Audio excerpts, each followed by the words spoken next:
Hello and good evening from Germany. This is Jonathan Quell Higgins the third, streaming live here from Hamburg. A warm summer night. No, it's summer here. Thank God we are not subject of the terrible floodings in the south of Germany. A lot of people have lost their homes over the night, and everything, or a lot is flooded. So my thoughts are going to those people there. Horrible thing. Thank God we only got a little bit of heavy rain. But to change the topic to watches, I would like to welcome my friend, the original OC. Hello, good evening. Yo, what's up, Jonathan? Good, happy Sunday.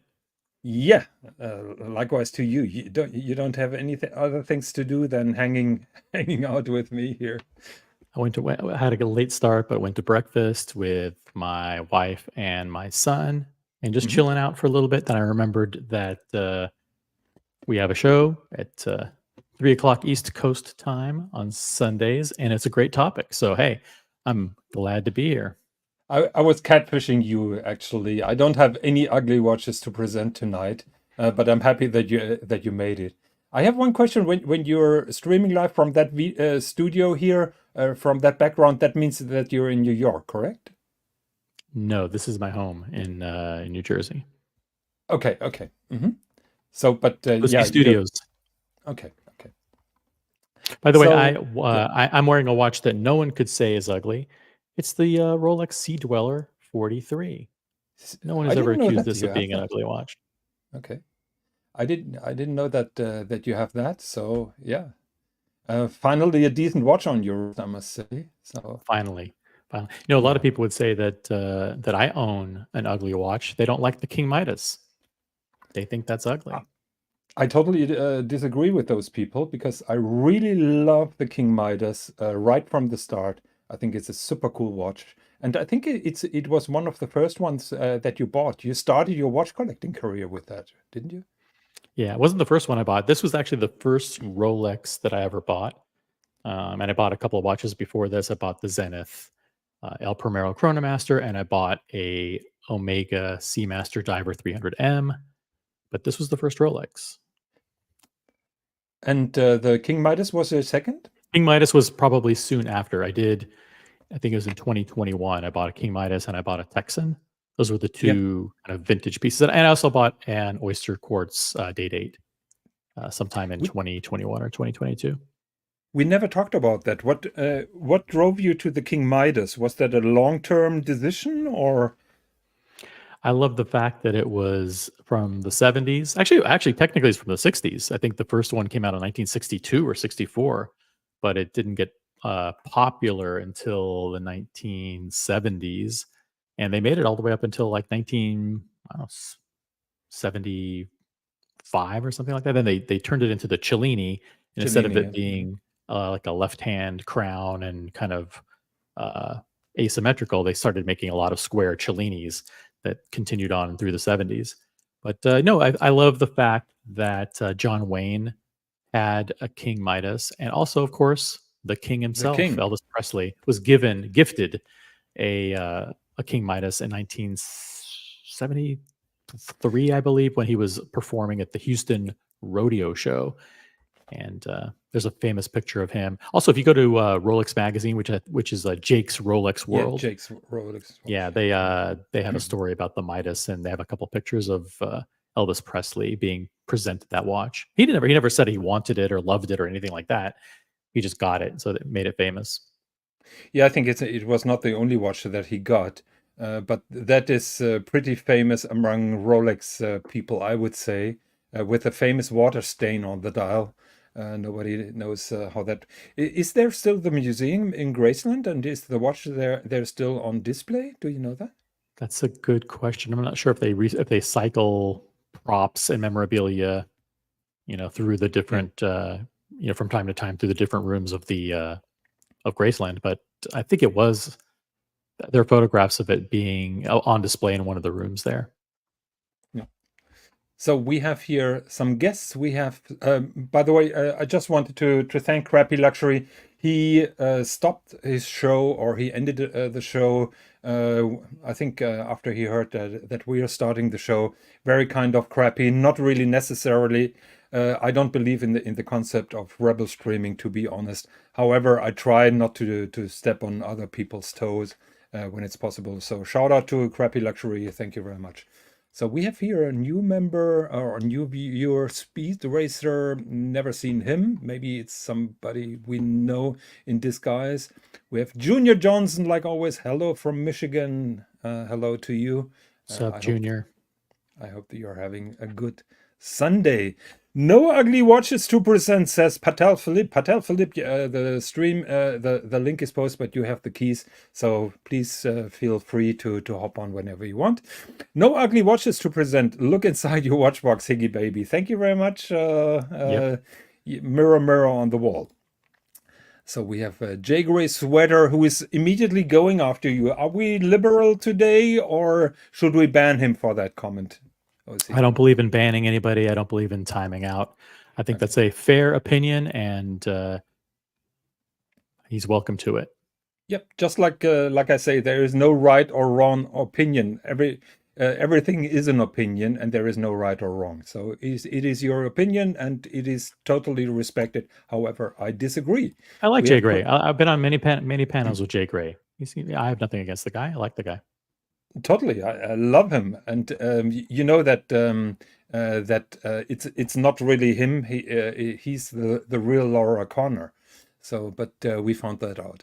So Craig Shit is saying, Crappy Luxury brought me here. Good afternoon, gentlemen. Good afternoon, Craig Shit. Hope that you're enjoying the show. We have Lidobo gives us the fist, hopefully a happy fist. And Crappy Luxury is joining us. Hey, Paul. Hey, Paul. Hey. Okay, so let's go to the topic of Ugly Watch Week, a term that has been created by my friend Russ after we were discussing the recent watches that have been presented. And the first time I saw this, no, I didn't see this actually. I saw the first watch, and I thought that this was still the drawing. So this is a drawing for Seiko from the 1970s by Gerald Genta. He suggested this watch to be done by Seiko, and I would say he was still very much inspired by the Royal Oak. Probably in fighting back, you know, there is a big rivalry between Japan and Switzerland. So my conspiracy theory would be that probably he tried to fight the Japanese by making a watch deliberately ugly. What do you think about that theory? No, I think he was just stuck in this kind of one-trick pony concept of watches with geometric shapes to the case, with screws or bolts on the bezel. And we've obviously seen this kind of bracelet before. It's kind of reminiscent of the Royal Oak bracelet, but just with more geometric shapes for those intermediate links. And then he also uses the concept of the center mounted bracelet, like so where the case meets the bracelet is a center, kind of connected in the center versus lugs. And that's something he had on a piece as well. Maybe it was the Bulgari. I can't remember exactly which one. But this is an amalgamation of different design cues that he used throughout the 70s, and he threw all the worst ones into this watch. Hello, Thomas Burnett. Good to see you. Yeah, hope that you're doing well. Thomas. I don't see you. All right. So, Thomas, tonight we're going to be very negative, like Crappy Luxury says. And OC was just making the starting statement by Thomas told me that he loves this watch. He thinks it's beautiful, and now he's going to spend the next 5 minutes talking about all its beautiful aesthetic qualities. Well, it's very Royal Oakish. You're a big fan of the Royal Oak, are you, OC? And, sure, I like the Royal Oak. Yeah. How do you appreciate its likeness to the Royal Oak? or don't you? It just seems like it's I don't know what year this was introduced. Was it 1977 that this, or 79? I thought I heard I saw that this came out, the original one. Yeah, I think But I think that he is the stole. ballpark. I just he stole the hands from the Nautilus and the Royal Oak. Mhm. It's a two-hander, which makes it very boring. It looks like a Cartier and a Royal Oak have had a baby. For me. Yeah, I hate to correct OC with his broad knowledge about watches. It was not the Bulgari that had those kind of attachments. That is very traditional Cartier. Cartier had a lot of Van Damme watches, leather strap watches, admittedly, but this kind of attachment is typical for Cartier. But when he went on to do the Gerald Genta brand, didn't he also have most of his models featured that center-mounted bracelet, mounted by the center link? Oh, good question. 1 second. I think he did for his first for the bronze one that he did, the first one. Yeah, that had a mounted center link, yeah. And I think a couple of the following Genta watches did have mounting center links. You're right. Yeah. So yeah, I'm just pulling this up here, which is the watch that really impressed me most. And thanks to OC, I can skip. Oh, I can't. What happened? Okay, let's share the screen. I just wanted to praise you, but it didn't work here. So I saw this watch in real life, and you can see also the center mounting of the bracelet. There you go. Yep, that's the one I was thinking of. Yeah. So that is always in my mind. I saw that watch in flesh. Mr. Genta was very kind to show that to me in person, because I couldn't believe that this was working. And I still think that it was really ugly. Okay. Yeah. There was also a model that he did in the 80s called the Jeffica Safari. Yes. One with which I'm not super familiar, but that also has and by the way, you're right earlier, the Cartier Pasha, which is a model that he designed for Cartier, as well as the octagonal. Mm. Those all featured that center mounted bracelet. That is true. The Pasha, you're right, had that center mount. And technically, I think it's an inferior solution, because you have one pin that easily wears off at that point. So you better check regularly that you're not losing this particular watch. Yep. So yeah, I lost now my train of thought. Yeah, one question that I ask myself all week long is, how is the intellectual right situation here? So he made, many years before, he made the Royal Oak. Then he sells this kind of design to Seiko. And if they materialize this watch in the 1970s, could AP have sued Seiko? Because Seiko would have defended themselves. We didn't steal from you. We bought a design by Gerald Genta. So how is the legal situation here? Any thoughts of that? No thoughts whatsoever. I think it would be an interesting case if those companies would go after each other, and what the outcome is. It's like saying about the IWC Ingenieur, isn't it? I mean, that's got the screws. It's not quite the same octagonal case, but it's getting there. It's got the 5 screws. It's got, not instead of 6. It's I mean, what would AP have to say about that? I mean, well, the IWC, the first generation, didn't have screws. There were only holes for a special tool to wrench the bezel. So that was only the recent generation that had those little screws then inside. Right. So I would defend. Jonathan, are you going to show the revived version? Yes. By Credor? Oh, yeah. Here. Okay, cool. I'm here. And I think I saw this watch a couple of weeks ago on one of those pictures, and I still thought that this was a rendering. You see my avatar. That is Russ, who is using such an artsy program to make photos in a kind of painting like. And I still thought that they are kind of hiding the true design with this watch, and I couldn't believe that they're really making this ugly thing. I'm sorry, I can't say it differently.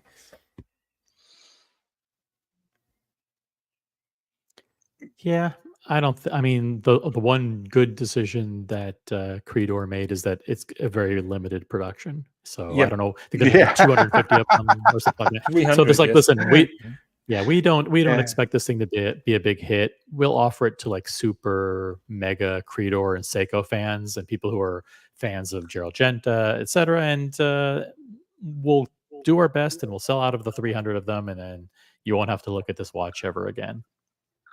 It's a carbon copy of the Royal Oak, the bracelet, though, isn't it? Very much.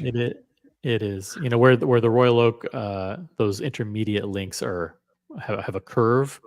On this one, they're hexagonal. You know, 6 discrete sides, but the way that they're straight lines doesn't even match the case. The case is a melted cheese hexagon. You know, with Yeah. very soft very soft corners, and then the bracelet has very sharp lines. So it just doesn't. It's not cohesive. Yeah, they are also going away from the Seiko rules of design or language of the design. They have fixed design rules, and this kind of softened bezel would be totally against their philosophy. I want to say hi to Apes in the chat. What's up, Apes? Thanks for joining us this evening. Yeah, Apes is still trying to get that Mont Blanc pen from me. Good luck with that. And how much is this watch, by the way? I think 13,000. It's in titanium, 13,000 US dollars. I mean, that's for Credor. We all know the H2, and that's quite an expensive one, isn't it? What's that? 25,000? The Aichi? No, it's way more. So I'm while we are talking, I'm trying to find a decent web page of Credor watches, but I can only find the US page. So I'm changing that to that. So the H2. I mean, we all know that, and that's put in my mind that Credor is a really high-end, expensive brand. But to offer a watch, the new watch, this new Genta watch at 13,000 seems quite a bargain, really. Yes, for a Credor. I heard another YouTuber who OC is very familiar with talking last week about Credor being the high-end product of the Seiko range, which is not true. If you ever been to Asia, you can see Credor watches in all kind of price ranges. They're starting at $2,000 and go up over 400,000. We in the West, our perception is different, and one example is the Credor web page here. I think that is US. That only features the Aichi and then this locomotive, which is a new model. But if you ever been in Asia, you can see the Credor collection comprising hundreds of watches, all very weird design to my taste, or most of them very, very weird design, very experimental, going away from Seiko's rule of design. So the positioning is really weird because it's positioned everywhere across the Seiko range, not only on the top. But just like Thomas said, we in the West know Credor for being a top high-end brand with the Aichi. That one here is in platinum, and it has a hand-painted porcelain dial, including the Credor logo and the Japan writing on the bottom, with that beautiful spring drive movement done by the micro artist studio from Seiko. So, but Credor is much more than that. and I'm not sure where the strategy is going. We know that that Seiko in Japan, in the US, or Grand Seiko in the US, have a lot of success with the reboot, with the restarting of Grand Seiko, and the American market is certainly in their focus. So what direction do you think they're going in with this locomotive? Do you think it's a sort of fashion, cheaper fashion and accessory watch, or is it meant to be I think an it's entry level watch? I think it's a nostalgia revival, basically, like a Zenith Defy, Right. you know, or whatever, something like that. Yeah, they're So- going. You know, the trend now is to go back through your archives, find something that was very kind of interesting from the 60s and 70s or whatever, and create a modern version of it to prove, you know, to show that your brand is still, your brand has history, your brand has Yeah. a legacy, and Heritage. so that, yeah, has heritage, so it justifies people looking at the brand and being convinced, like, oh, this is a brand that deserves to be one of the brands that makes it. Do you think this is a case of Seiko, particularly US, just throwing something on the wall and see if that sticks? Maybe you have a signature integrated bracelet. It's not really integrated sports model that can compete then with the big dogs. And we will see soon a steel version out of that, and probably two-tone. We will see. Oh, I'd hate to see it in a two-tone. I mean, I can see it coming in a two-tone, but because it'd probably appeal more. I mean, it looks a more feminine watch to me. It looks more, yeah, very soft. sort of marketed to the feminine market. But I could see, for that reason, I could see it in two-tone. But it looks god awful. It's ugh. Yeah, it's so just like we said, it's titanium limited edition, and has its own automatic movement, which is not used by Seiko. Here, when you take the movement out and see the dial alone, then it could be a winner. I would say so. You can see the that dial alone, because you're not seeing those geometric shapes compared against the other geometric shapes that make up the Yeah. rest of the watch. So here you have long ovals, which are basically stolen right out of the Nautilus or totally. the Royal Oak, and then you have the same exact hands as a Nautilus or Royal Oak, with very long ovals, and then you have a curved hexagon. You know, and then you have these hard geometric hexagons in the bracelet. It's just a fucking design mess. And then you have that budget Seiko crown at 4:00. Well, that is one of their shticks, and probably that was part of the briefing, that the crown must be there to defend Gerald Genta. But those oversized screws are really something that bother me. I mean, we are here talking watchmaking and not repairing car wheels or anything. And I also have a difficulty. I think my brain always tries to process the hexagonal shape and tries to find an octagonal shape out of that. So my brain is working, but not in a good way, because he can't can't get a satisfaction. And the crystal is not round; it follows that shape of the bezel, which is also very weird. Would it help the watch if the crystal would be round? You know, it's more difficult. It's more difficult to make when it's not round. So in a sense that it makes it more premium that it's not round, but unfortunately, it's a non-round ugly shape. Yeah. You know, like one of the things that use about the Nautilus is that it's not a round crystal. It has those little tiny curves to it, which makes it different.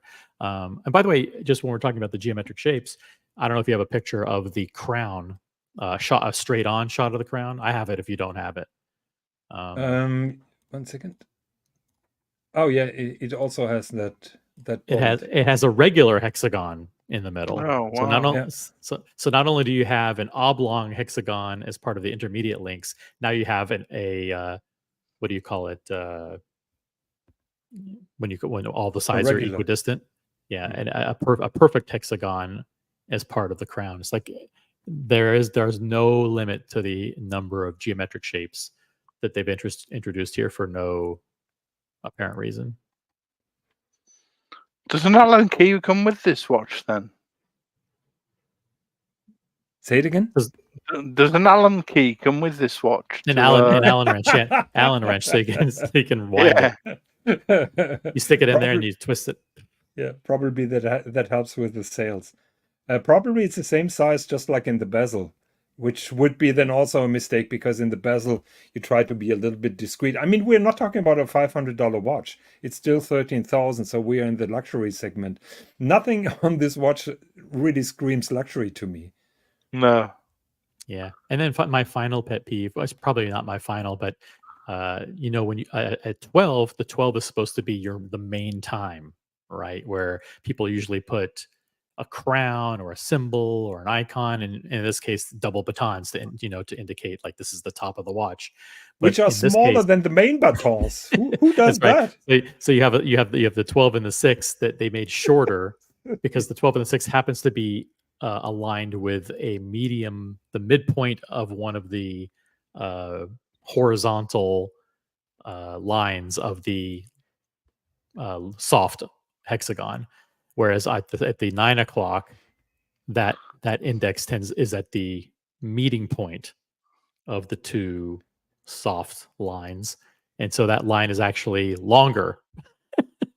Yeah. So you have a series of long, then short, then long, then short, then long. But when you get to the 12, it's short, stubby batons. So you mean double- it has a fat belly and a fat ass in the profile?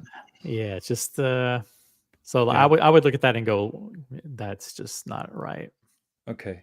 So what do we think about the next one? Because we spent way too much time on this particular watch, in my opinion. So I love this. I love this remastered 02. I really Okay. like it. Yeah. So make your case, Thomas. I like the What- way that the dial's been put together in segments. It's a round dial with the square bit that comes out on the right. It's been put together in segments. I don't know whether it's gold segments. Is it OC? White gold or No, there's- segments? Although They've the been coated? segments themselves are part of the white. It's actually not white gold. It's a new version of sand gold, which is in between Sun gold, yeah. white and pink gold. It's a new color Right. alloy for them. But like as you said, that's part of the case. So those segments are part of the case, and then they have 12 individual pieces of brass that are sunrayed finished that are dropped into like puzzle pieces into that skeleton, which is I guess that was what makes it like if you own the watch, you know that and you can appreciate it, but somebody else looking at the watch won't be able to know. You have to explain that. That's a funny thing about watch collecting is like sometimes you have to. Someone looks at the watch, and goes, interesting watch, but then you have to explain. Oh well, here's why you should like it. You should like it because it's really difficult because this is, these are individual brass segments yeah. that they drop in. So hey people, you're not gonna like it, but hear me out. That's right. Exactly. You have to explain it. Yeah. And that's everybody has to do it. Like, oh well, you think this is ugly? Oh yeah, well Elvis wore this. It's like, in other words, like, can I change your mind? No, I don't like the look of it, but it's okay. That's a lot of times. Didn't they have to get some special technique to write the Audemars Piguet on the dial as well? Yes, They- they're talking about galvanic growth. So, as far as I know, galvanic technology, they are starting with a very small logo and then galvanized. So they coat it, they plate Right, it, plate it over and over and over to a certain width or size, and then they put it on the dial.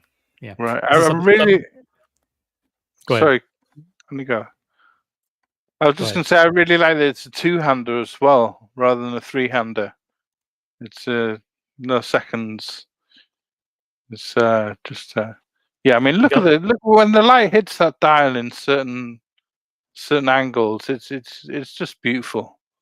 The galvanic growth is something that they pioneered on the 50th anniversary Royal Oaks. So when they redesigned the 15500 and introduced the 15510 in 2022, they introduced the galvanic growth logo, which is basically little tiny atoms of white gold that, like in a kind of like a 3D printer approach, to use to create that 3D version of the logo.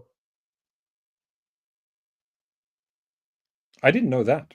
So thank you very much for the information. That's interesting to hear. So yeah, so the material here is sand gold, which is a piece take on Lange's honey gold, I would guess. It's supposed to be a little bit grayer than yellow gold or rose gold, but it's not proprietary. So they own the term sand gold, but this kind of gold may happen in other watch brands as well. I think this is also limited production, correct? 250 250 pieces. Yeah. Yeah. What I found. I mean, yeah. Go ahead. No. You go.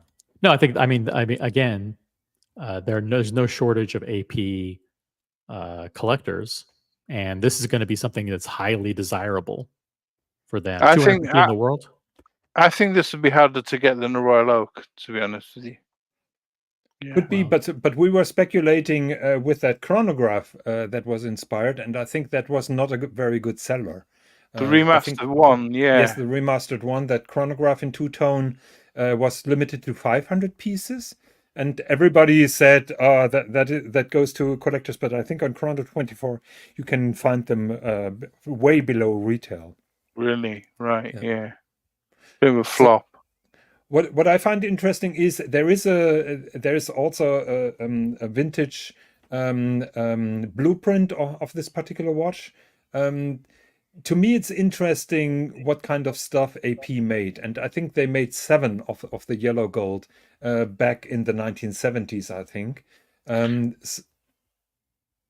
Is that 35? Is that 30 mil piece? The original 30 millimeters? I think, yeah. I think they were talking about 27, if I remember correctly. 27, right? Wow. How do you measure that though? How do you measure that? You know, horizontal. You measure that diagonally. I don't know. Maybe the height probably of the crystal. I don't know. So there is just the modern one they call the 41 millimeter, and it sits pretty big on the wrist. There is a wrist shot here, so it's certainly not a under the radar piece, I would say. Yeah, I'm curious, Jonathan and Thomas. What if they sell out of all these pieces and then they come out with a version that's a lot more conservative, and instead of having that window off to the right hand side, they just made it a square and mirrored what was on the left hand side with the right hand side, so they make it more of a traditional looking piece, and they maybe put a sportier looking strap on it. Do you think that would have a chance of actually selling as a production model? I don't think that would work as well, to be honest with you. It'd still have a very 60s, 70s vibe to it, but it wouldn't work as well. The unique factor on this watch is that it has the crystal on the right hand side. I respectfully disagree with you. I think those 70s design that AP and also Vacheron made are really cool pieces, and I think a re-edition of those will be a success. I think they will succeed selling those. Not sure now about this particular watch, if that would work if you make the right size the right side solid.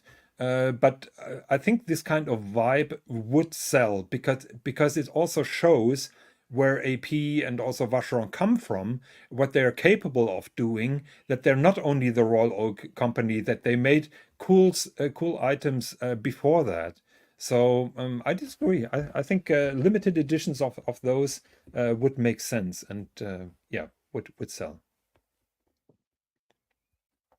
OC. Yeah, I don't know. I don't know. But it definitely the strap isn't doing it. The strap is fine for the nostalgia version, like the limited run, but this is not the kind of strap that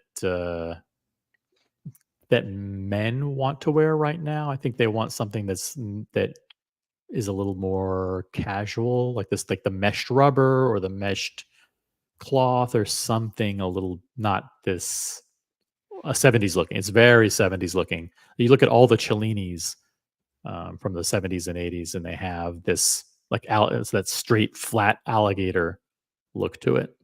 Another strap talk here on Elite Horology. How happy I Sorry. am. So, but here you can see it's certainly a slap in the face or a wake-up call if someone is really wearing that.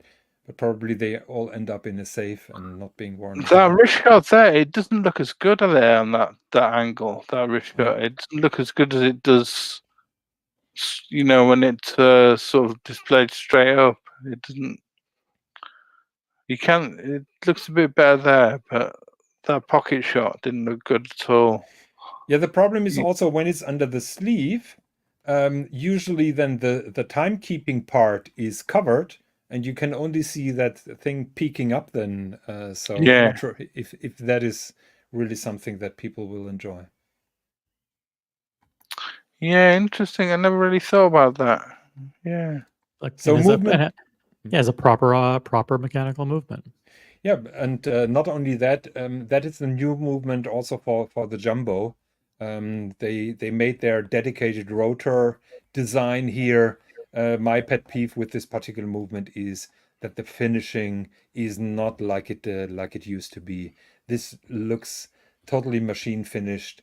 I'm not sure how much work really by hand is done there, and all those modern AP movements to me look very computer aided designed efficient, pretty sure, but not a lot of love, and that doesn't ooze Holy Trinity in my opinion. No, I think you're a bit right there. It doesn't ooze Holy Trinity. It doesn't. And what do you make of the pricing on this watch? Do you think that's any issue, or do you think, you know what, they priced it no problem? 38,000 Swiss francs. Yeah. I think it's fairly priced, to be honest with you. I mean, in line with a Code 1159 and in line with the Royal Oak, and yeah, it's. How much was the remaster one? Can you remember? I don't know. And can the remaster one be picked up on secondary at a big discount? Yeah. Okay. Yeah, Jonathan said that, yeah. So here's the remaster one. I love this remaster one. I think it was great. Really liked it.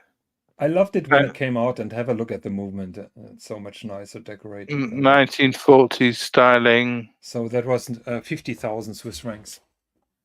Right. So yeah, I think the pricing is on the high side. But when we are agreeing on the theory that there are enough collectors and this will be an incentive piece for the collectors, it's probably priced right. So why do they keep referring to it as brutalist design? And what's so brutal about it? Well, brutalism is an architectural period, mainly Russian architecture houses were built like that. It is the idea of Bauhaus, but made very brutal. And I'm trying to give you example of a brutalist architecture.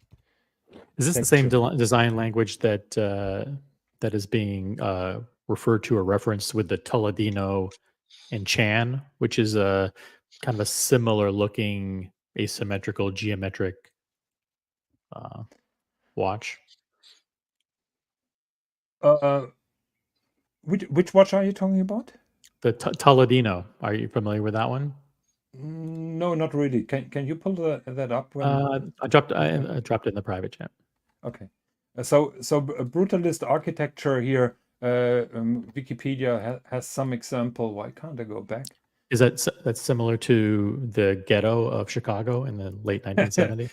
Yes, but some of those here that is a prime example of brutalist design, I would say. Concrete, not covered, not made up, not made beautiful, with those very geometrical shapes, and you can see that those are prefabricated blocks that are then assembled on site. And yeah, it's just brutal in your face, in my opinion. Yeah. So that is the design influence. Now let's have a look at what OC gave me in the private chat. Yeah, the top one. Yeah, 1 second. Oh yeah, yeah. Yeah, I've seen this one. Yeah, I've seen that one, but that is even more ugly, I would say. So 1 second, let me pull that up. And thanks to OC. Yep. Should work. Yep, we see it. Yeah, I think that is the same state of mind, the same drugs that the designer used. Not sure if that is prettier or uglier. Thomas, you're Yeah, a lover of the AP. I love the AP. This is more going for that sort of King Midas look, isn't it? It's Sure is. lapis lazuli dial, but angled, slightly angled. Everything's angled. The bracelets, links are angled. Left crown. Yep. Two-hander. The bracelet construction a little bit. I think the cutout at the hour hand just shows they're not looking for harmony here in that design. Yeah, they wanted it to be trapezoidal. They didn't want it to come to a point, right? And I actually think that means that it shows cohesiveness to the thought process around the watch. They didn't just stick doffing hands on it and say call it a day. They said, how do we, that the tip of it needs to be cut off to reflect the fact that there's trapezoids everywhere on this watch, right? In my opinion, this is just a design exercise for the sake of it. I'm not sure, but maybe I'm too old-fashioned, maybe I'm too stubborn or close-minded. I don't see the point here on that one. From a production point of view, it's a lot more difficult to make a bracelet like this than it is anything else that has a lot of similar geometric shapes that just go together. Yep, true. So, and I think this is something that again is limited quantity. I don't know how many they're making, but this is selling for $4,000 retail. Yeah, gonna say it's a lot cheaper, isn't it? Yeah, 4,000. Do they say how many they're doing? I think it's a few hundred. There's a guy in New York, this vintage guy named what the hell is his name? You see him on TikTok and a lot. Shit. That's his name? No. His name is I met him when at the Only Watch exhibition. Okay. If you find the name, just let us know. I'm trying to continue my case of Ugly Watch Week, and here we have Holt Hinrich, who is the guy who makes those 3D printed cases.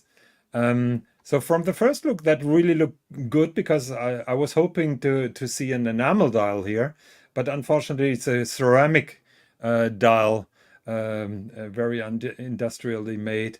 And then if you look at the case flanks, you can see the inspiration here. Yes. Oh, right. Okay.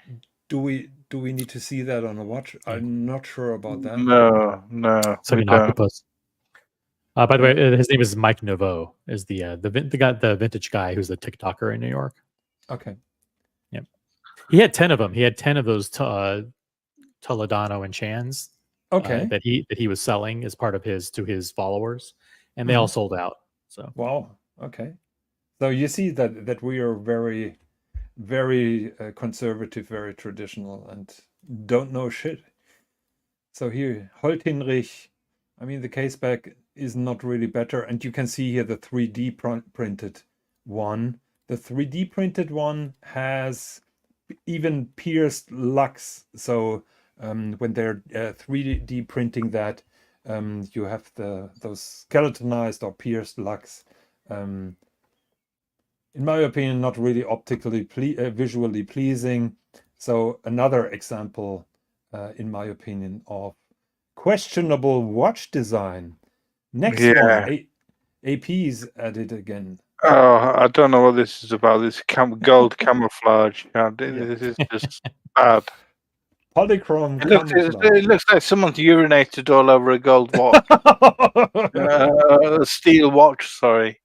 Someone's urinated all over a steel watch. A dog's urinated all over a steel watch. It's just, yeah, it's not good. Yeah. So, yeah, my question is why? I don't know. you got to hand it to AB. They're taking chances, a lot of chances. They're introducing these gem set pieces that are very polarizing. They're doing all kinds of stuff like this. They introduced the ones that look like Michael Kors watches. They're really taking they're taking a lot of chances. At least this has traditional finish to the metal. And I'm going to say something that's designed to set off people in the audience. I do not I like Frosted Flakes. I think Frosted Flakes is a delicious cereal. I used to have Frosted Flakes as a kid. I love Kellogg's Frosted Flakes. I think they're great. But what I don't fucking like is Frosted Gold. Okay, I don't like this idea that the surface is like a mixture between golden nugget and rough asphalt or whatever it is. I don't like it on dials, and I certainly don't like it on cases. So they, at least this has a smooth finish that you expect to see on AP cases and bracelets that defines, the high quality of the finishing. Yeah, they just introduced a 23 millimeter quartz models, and all of them are in frosted gold. And I'm not a big fan. To find them. Are you? Yeah.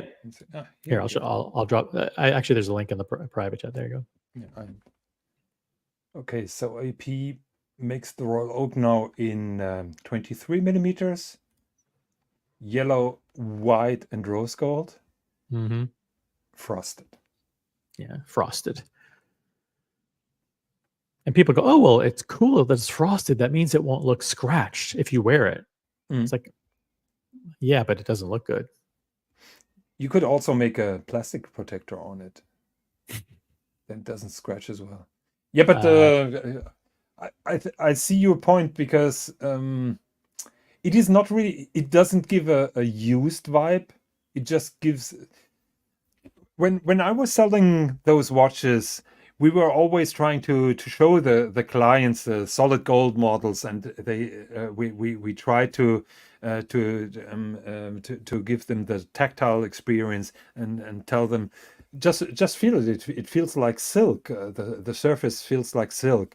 It's really something very very nice, comfortable on the wrist. So the wearing experience is gonna be nice. But here I can see a lot of dirt being stuck in the frosted structure. So yeah, I applaud AP for making now super small sized APs for ladies. Not sure if the frosted gold is really necessary. So would you say this is an ugly watch then? Oh, I'm not sure if I would go that far. I mean, they're definitely doing what the CEO said that she was going to do.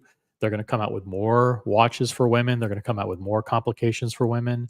Yeah. And this is a direct shot at the Lady Datejust and the Datejust 31, which makes up hundreds of millions of dollars worth of revenue for Rolex. Yeah, they want to steal some. They want to steal some of that. Sure. By the way, this is an homage of an old Wempe ad that they had in the 1980s with Rolex Day-Dates and King Midas with skyscrapers in New York. And this looks very much like that. I'm trying to find the ad. Wempe.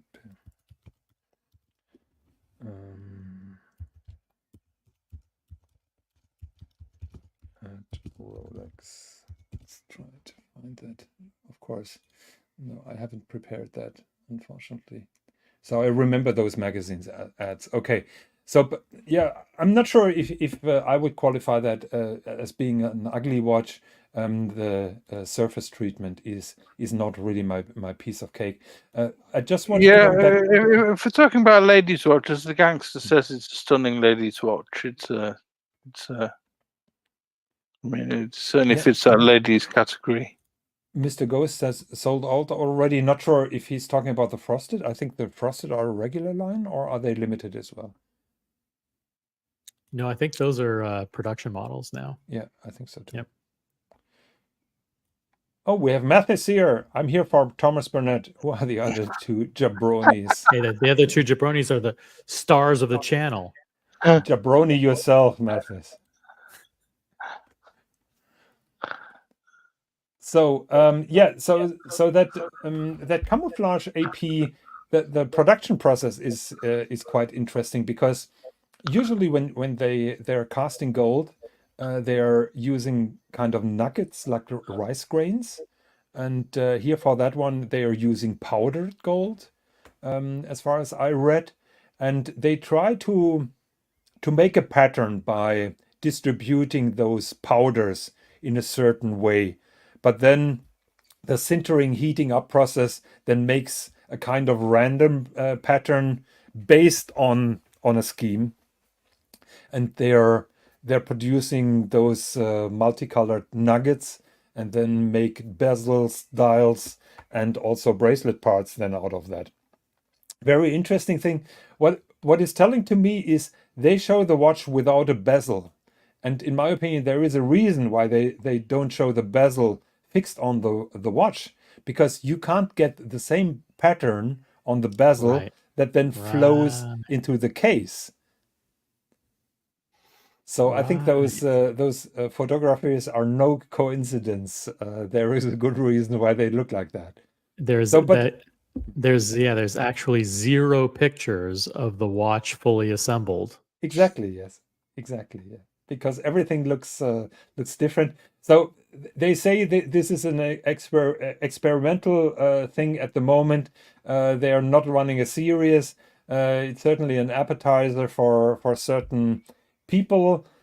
I find it interesting. Would I buy this? Certainly not. But I find it creative and interesting, and I wouldn't put that into the ugly watch category. It's just a little bit like a face palm, I would say. I'd put it straight into the ugly category. I think they're going for that, Tridor look, aren't they? The Rolex Credor look, but it's not working. But the Credor didn't sell well. I mean, that was a massive failure for Rolex. But if they can master this technology, there are looks that they can do that'll look really good. They just need to. I mean, if they can master the technology, they'll come up with good designs. That'll allow it to find a market. We'll see. Interesting. So, but it's very interesting what AP has in the pipeline after Benamias left, and those are all projects that have been kicked off by him. That is still the work that he was doing. So it's going to be interesting what comes up, and what comes up that has then the signature of the new CEO. Yeah. Also just little stuff that you don't think about. Like, for example, what happens if you want to size the watch and you need to take a link out? It's like, does it flow? Does the design flow from one link to the other? Or how, like stuff like that? Or are these all individually created so they don't match it at all anyway? Which looks like to be the case, right? Brody says the nickname for that watch will be Vitiligo. Yeah. Can somebody explain me that joke? Because vitiligo is a condition where the pigmentation of your skin is absent.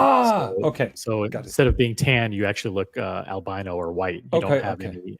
Yeah, so it's very, very insensitive of you, Brody. How dare you? Okay. So, but I'm going to my old pattern, closing windows, but OC And then showed opening me up how to. again. Yeah, what Another happened? example.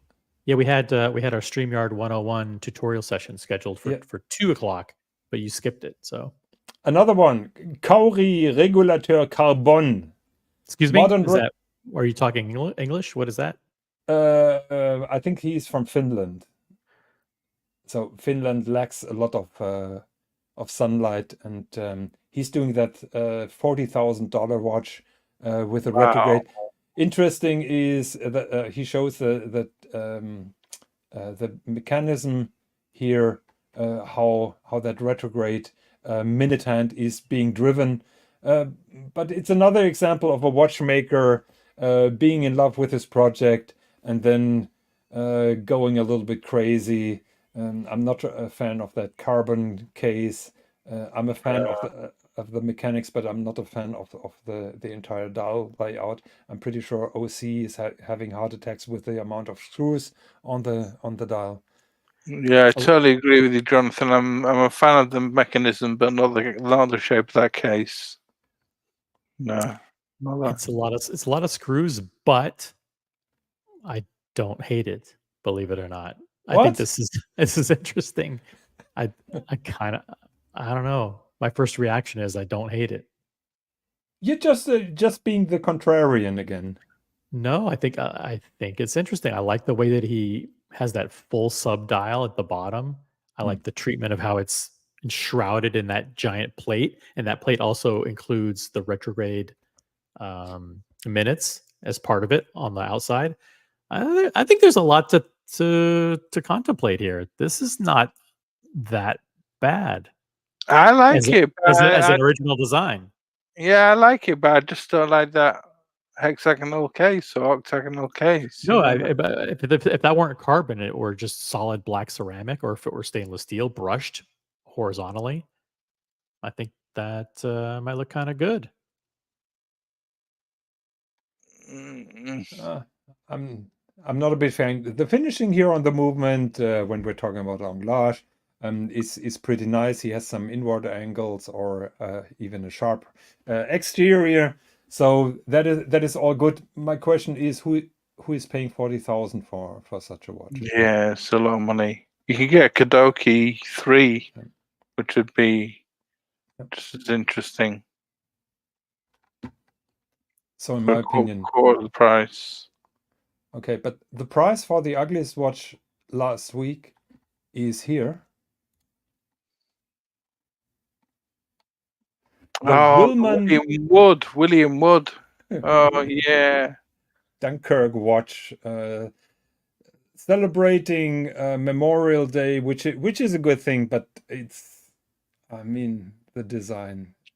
Yeah, there's no numbers on it or anything, is there? It's just writing all over. Well, it is the column of a boat captain giving the orders to slow down the engine or speed up. But what's the point? And then he has that I think it's bronze or brass. Let's see here. And then those red lux or outer cases are really hideous. One second. So that meant to look like a life buoy. Like a life ring, I would say. Life ring, yeah. Yeah. Still, not really pleasing in my opinion. OC, you're a fan? No, not of this. I just don't like the thickness and the shape of the bezel, and there's a lot of words going on here. No, I mean, no. Okay, another one. Maurice Lacroix. Ugly? I'm not sure. Ugly? I don't know.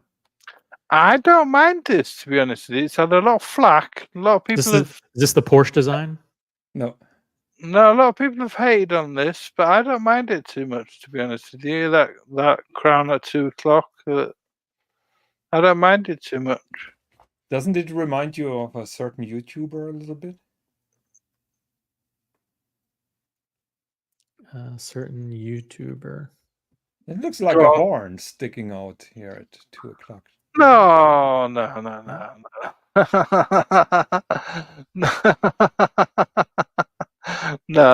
No. Okay. I like it. I like it. I quite like it. The So- Pontos diver. One of my personal beefs here, the beautiful sequential chronograph now has an angled dial for the hours and the minute. Why? To fit in everything else. Yeah. I don't know. I know Russ is a big fan.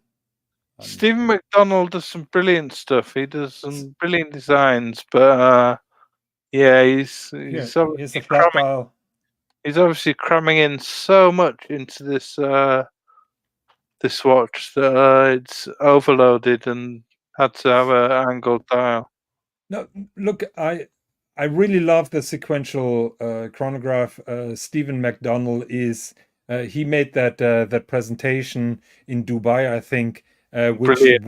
won him over. You can't hate the guy. OC, have you seen that presentation that he made? The presentation by Ronald McDonald. Yeah, I'm a big fan of his. No, Stephen and McDonald. Oh, him? No, I haven't seen it. I'm gonna send you the link after the show. It is 1 hour long, but I promise you it's life changing. And Yeah, Thomas, can you probably find it and post the link here in the comments so that I'm sharing that with the audience. It starts slow, and you think, what a nerd, what a boring guy, but it gets better and better and better. So everybody who has the chance, that is 1 hour of horology, and it changed the way you look at Max Büsser and Friends and on watchmaking in total. It is a freak show. It is a nerd show, but it's so enjoyable and really funny, entertaining. So my main beef is just the angled subdial. Everything else I really like. Now, but there is a sunshine on the horizon, or how do you say? Hanhart, for example, made that beautiful reference to the Tornado fighter jet in 39 millimeters. I think a very beautiful watch that came out. And I also found that one here on Monochrome. That is a Dutch artisan who makes a kind of weird watch with Champlevé enamel dials. So those are enamel dials, Champlevé, which means they're negative engraved, and then the enamel is filled in the gaps. And that is typical Dutch or Belgium kind of drawing cartoons, and I really like that. OC, what do you think? These aren't ugly, so they're You cool. think it's designed ugly? No, I said they're not ugly. Okay. No. What I find a little bit questionable is you can partly rotate the entire inner case, which means then also the movement. So the case consists of two cases, and the inner case can be rotated by putting the crown down. So you have you can angle that to your needs. Oh, so it's a screw down crown. Like you unscrew it, then you move it, then you slide it down. Exactly. Yes. Got it. Yeah. But that I'm assuming that that the water resistance is impacted by that. It is 50 meters water resistant. Oh, so okay. it consists of two cases basically, and the inner case is water resistant. Got it. Okay, cool. My favorite is but the writing is going to turn along. The writing doesn't turn. So the top half of the dial moves. No, correct? the entire dial will move. Oh, the entire dial. Yeah, I think that is just a center line to make it a little bit more harmonic. My favorite is that one here, the Riva boat in blue. They have it's green. I thought it's blue, but I think that's a green Riva boat. That is my favorite motive. I think they're around 3,000 euros, which is an acceptable price. Yeah, 3,400. Limited 25 pieces per design. I think that is a pretty interesting concept. So there is hope. And yeah. So yeah, we are now 1 hour and 5 minutes into the show. And I'm not sure if I should share the story with my Grand Seiko or if we should call it a day. Guys, do you have... Do you want to open up the panel, see if anybody else wants to jump on? We'll do a free for all.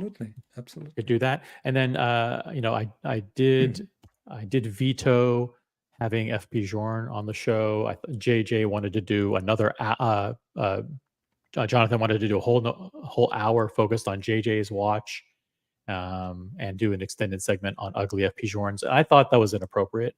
I just thought that was not something that was in keeping of the spirit of unity and harmony that we were. You just don't want to apologize again. That is why you're saying that. See, I know your tricks. What you're playing here, so. So that is the first time that I heard. But no, a little bit advertisement in to help ourselves or the channel. So in the last 3 weeks, I've been in communicating with Bernhard Lederer. Yes, CB, FP Journe. I think there are a lot of ugly watches, and I don't like the movement finishing.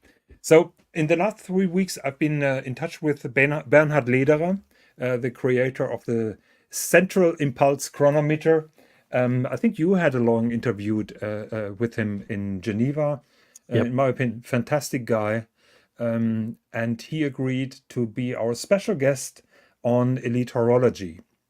Very cool. And I just received an email from him today, and he said, I can make it next weekend. Now I reached out to Thomas, to OC, and to Tanzil because I'm a horrible interviewer. So I need my panelist. OC and Thomas kindly said yes, they can make it and they will participate.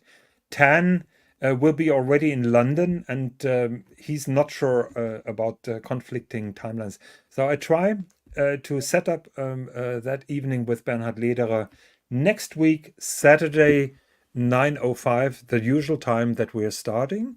I'm gonna set up the show as soon as I get the green light from Mr. Lederer. Please drop questions if you want ahead in the comments or on the previous one.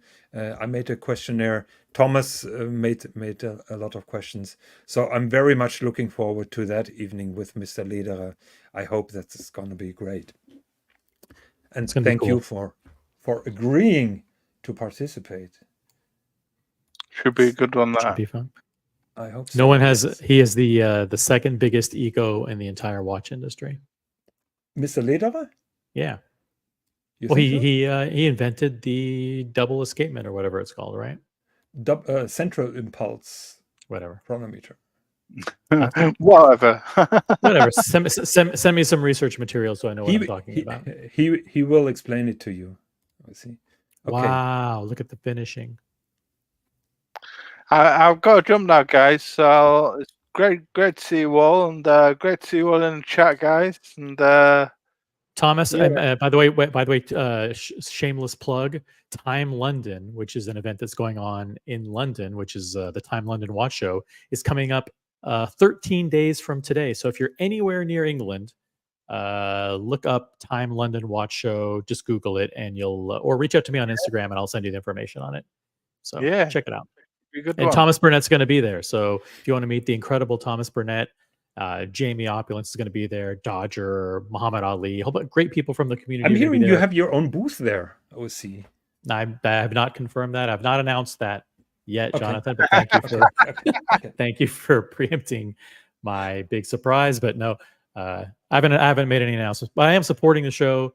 I have further announcements forthcoming, and I'll see Thomas there if I ever go to London again. Yeah, should be good. Yeah. And Okay, another shameless- guys. See ya, Thomas, see ya, thank you Thomas. very much for hopping on the panel, and you have a good evening. Yeah. Yeah, take care. Cool. See you soon.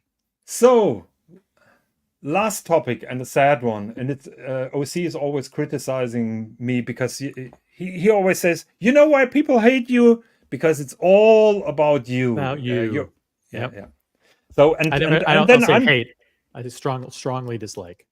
and then I'm countering him and say, you know what your main weakness is? It's your arrogance, because That's you right. think you're smarter than everybody else. I always think that I'm the smartest guy in the room. Yeah. That's my biggest downfall. Yeah, yeah. You will fall very, very. So yeah, Very hard. on the ground. Okay, so here this article is from the great Jack Foster, dated February 21, 2020. So over 4 years ago. It is about the Grand Seiko SBGZ003. And I probably was reading this article 100 times, 150 times. I read it for 2 years before I ordered my watch. I read it in the time when my watch was made, and I'm still reading it because I like it very much.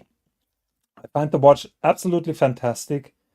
That is a watch that Patek Philippe should have made instead of those asphalt dials and all that young line, because here Grand Seiko shows what they're capable of doing with a conservative design at first sight, but then you see the case shape, for example. It is like a katana on your wrist.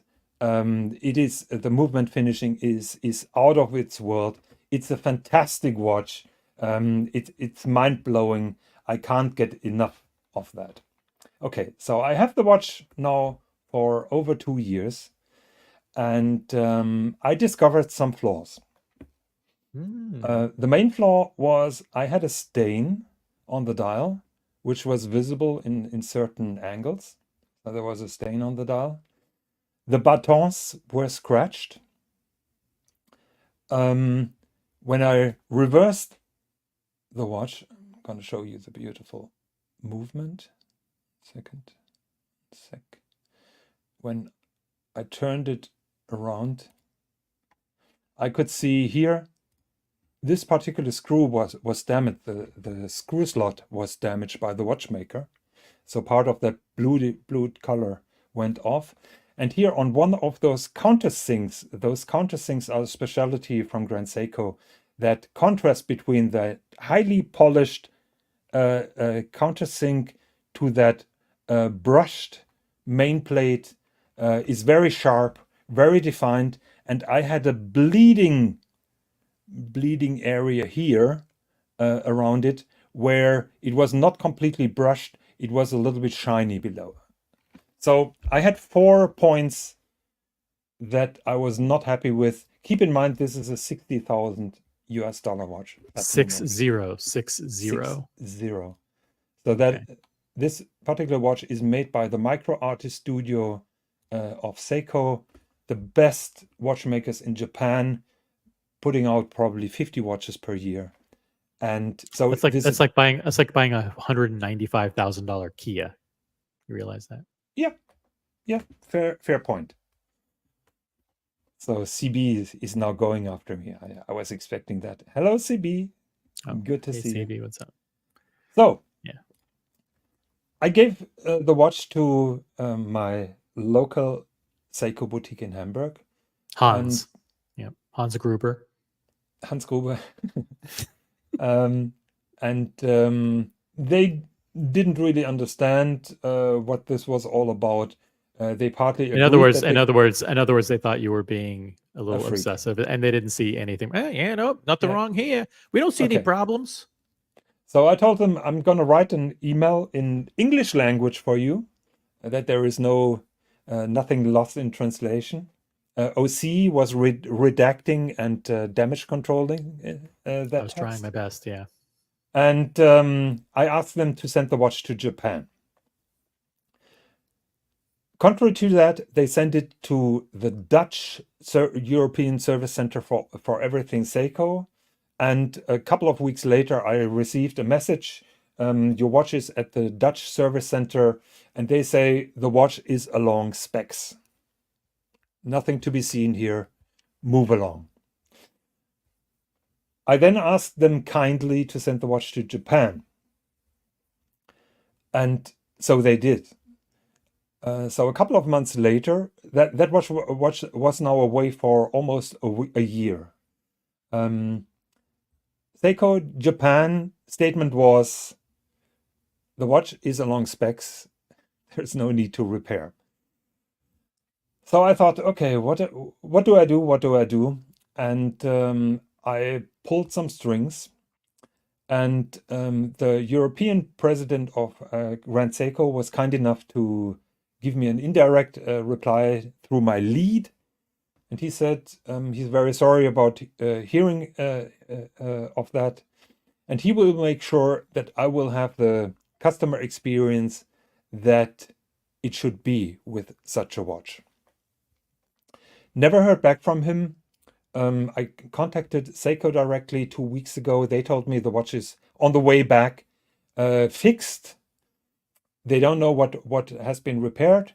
They will call me. No call has been made. Last Friday, I called my Seiko boutique in Hamburg, and they told me the watch is there. You can pick it up. So I picked up my watch, and I checked it for half an hour in the boutique. The dial has been replaced. I immediately noticed that there are more scratches on the baton. So the batons are still scratched. The stain is away. So other than that, the dial is okay. They changed both movement bridges on the movement. So those flaws in the brushing are not existent anymore. What else did we have? Yes, the screws are now perfect. Okay. But now yep. Oh, see? No, I'm going to say so far so good. I mean, So right? far so good. But here comes now the big but. 1 second. You just said here comes a big but, by the way. Yeah. Sorry. Yeah. You know, I'm not a native speaker. That is my excuse. Okay. I had, before this particular watch, I had around 10 Grand Seiko watches, and I would say 5 of them had the same problem, just like my watch has now. I didn't notice that issue before the watch went to Japan, so I can't say if that problem was there already or if that problem came with a new dial. Now have a look at, so the watch shows now 11 o'clock. The hour hand is perfectly aligned with the baton when it's 11 o'clock. 12 o'clock doesn't make sense to show you. 1 o'clock, you can see that the hour hand is a little bit ahead. But now you could say I'm a little bit over precise in my German analism. Is that? I see nothing. I see nothing wrong with that. Oh, come on here. It's ahead. That could be the camera angle. It could be anything. Could so be. I'm gonna dismiss that. 2 o'clock, getting worse. I don't see anything. No problems. 3 o'clock, it's spot on. Yep. All of them were spot on. It's okay. 4 o'clock, slightly ahead.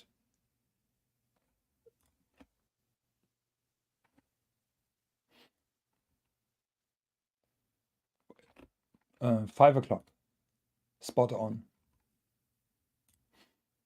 6 o'clock, slightly ahead. That is the camera angle. It's worse in real life. 7 o'clock, spot on. 8 o'clock is the worst.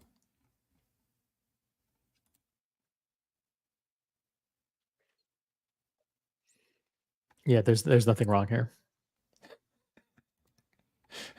Did Seiko pay you? 9 o'clock, No, perfectly. There's absolutely you're seeing things. There's nothing wrong. Absolutely nothing wrong. 10 These o'clock, are fucking. slightly. These are dead on fucking balls accurate. No, they're not.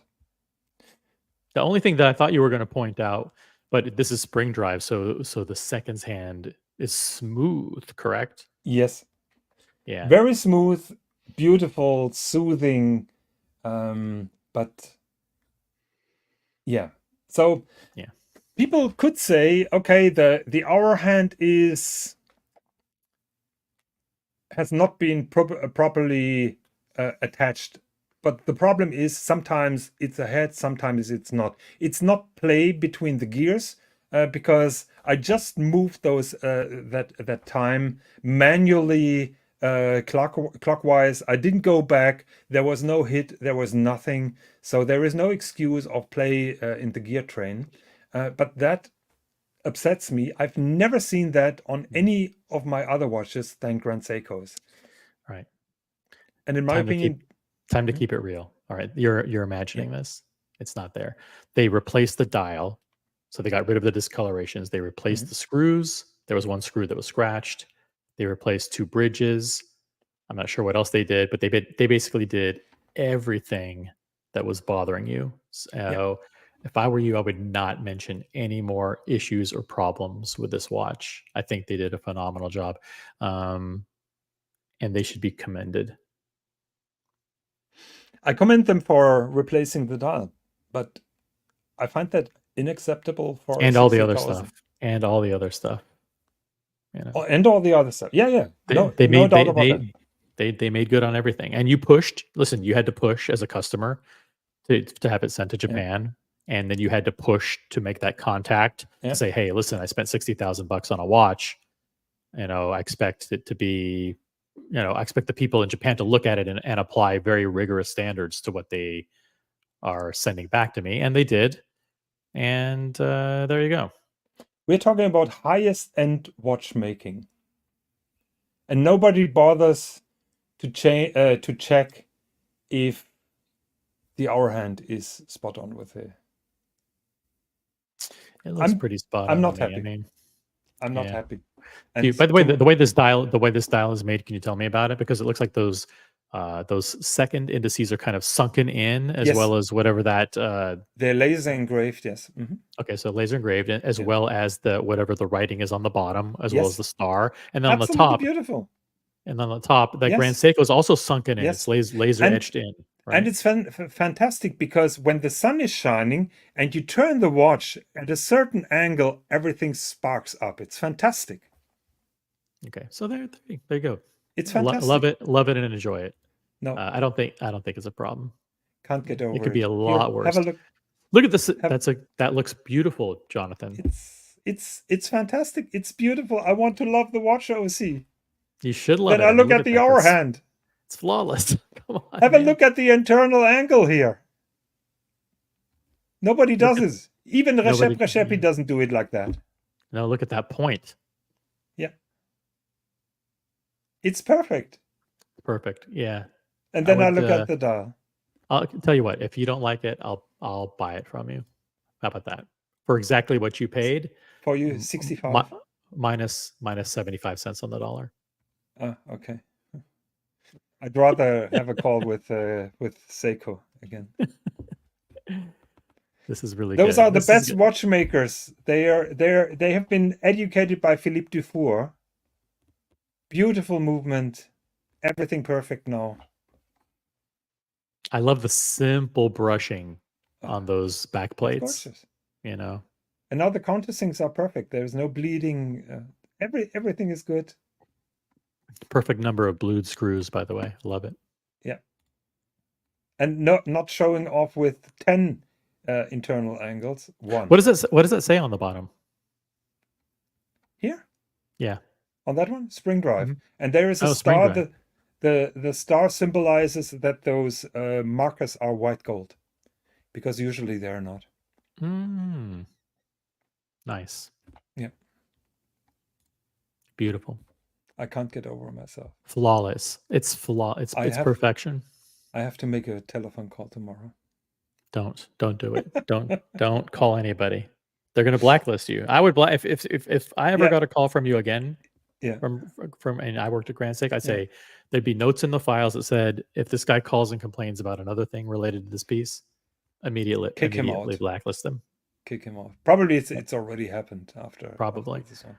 No, but I mean, you should be. I got to tell you, you should be singing their praises, because what you want to do is send them a clip of how you went online on your YouTube channel and said what an incredible job they did, and the watch is perfect now, and they did it. So after the show, take this, move it to private, and do Okay. another version of the show where you just say how I nice the nuke watch it. is I now. nuke it. I Yeah, think we have nuke to the nuke show. it. Yeah, Good nuke idea. the show. It's already been downloaded. Mookie's already has clips that are being sent to Oh, Grand Seiko. shit. Okay. Are you gonna do a damage control assist? The damage has been done. You know, this Okay. is. I mean, this is you're following in the lines of the others doing the brand character smears. You're not happy with It the happened customer here. service. I'm just not happy. I don't want to smear somebody, but is it too much expected that the What kind of the idiot Audemars- would pay $60,000 for a watch from Grand Seiko to begin with? You know? me? Yeah. Well, Yeah. you know, you reap what you sow. Yeah. Now I receive the punishment. You mean? There you go. Yeah, you got what you deserved. Okay. With that, But they I think fixed it. But they fixed it, and you're still not happy. with that we're closing the show, and the buttons are scratched, by the way. Hey. Just told you that. Okay. With that, we're closing the show. Hope to see Close the you show. all during the week. Next weekend, Bernhard Lederer is on the show, and I'm gonna ask him if I'm an idiot for complaining about that. You or are. not. And I'm going to shamelessly plug my original OC YouTube channel because I'm desperately trying to get to 500 subscribers. So if you're watching the show and you're not subscribed to my original OC YouTube channel, please head on over there and hit the subscribe button and turn on notifications. I'm trying to hit 500 subs. Didn't you want to give out a watch when you reached 100? Yes, I will be giving out a Patek Philippe World Time when I reach Wow. 500 subs. Okay. Okay. Yep. I'll be doing a random drawing. Can we crook the poll a little bit? Maybe. Okay, And by the way, we'll be pulling two prizes. The first person will get a Patek Philippe World Time. The second person will be getting a beautiful Grand Seiko that's recently come back from Japan with a full service, with new screws, 2 new base plates, and a new dial with. And you paid perfect 70 batons. cents on the dollar for that. That's right. Okay. 30 cents. Thanks, OC, for joining me. Peace out, everybody. See you in the next one. See ya.